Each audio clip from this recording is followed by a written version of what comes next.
არის იესო ქრისტეს ჯვარზე ერთი ნაწილი მარჯვნივ გადაგრეხილიო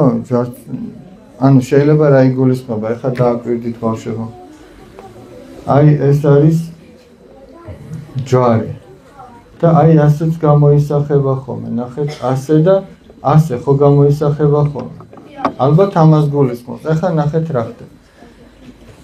როდესაც ადამიანს ჯვარზე გააკრავდნენ აი აქ ეწერა ხოლმე რა დააშავა რის გამო გააკრეს ჯვარს და იესო ქრისტეს ჯვარზე რა ეწერა იესო ნაზარეველი მეუფე ურიათა ანუ აქ არაფერი დანაშაული არ არის ხო ხედავთ და ეუბნებოდნენ პილატეს რომ ეგ კი არ დაწერო არამედ დაწერეო რომ მან თქვაო რომ მე ვარ მეფე იუდეველთა ურიათა და პილატემ თქვა რაც დავწერე აქ ეწერა ბერძნულად რომაულად და ლათინურად სამ ენაზე ეწერა იესო ნაზარეველი მეუფე ურიათა ეს ეხლა ნახეთ აქ იყო კიდე ეს ფიცარიც ასე სწორად იყო ბავშვებო აქ ფეხებს მიამსჭვალავდნენ ხოლმე სამსჭვალით ანუ ლურსმებით ფეხებს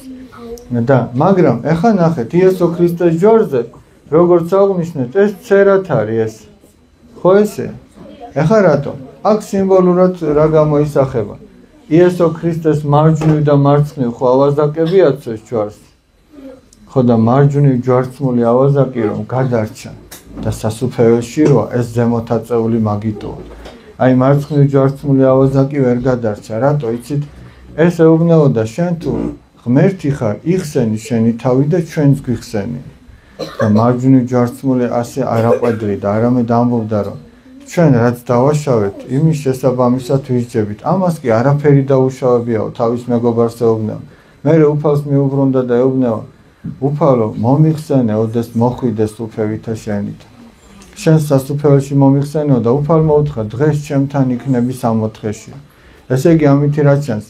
სწორედ ჯვარცმით იესო ქრისტეს ჯვარცმით გაიხსნა კარის სასუფეველი და პირველი იცით ვინ შევიდა სწორედ მარჯვნივ ჯვარცმული ავაზაკი და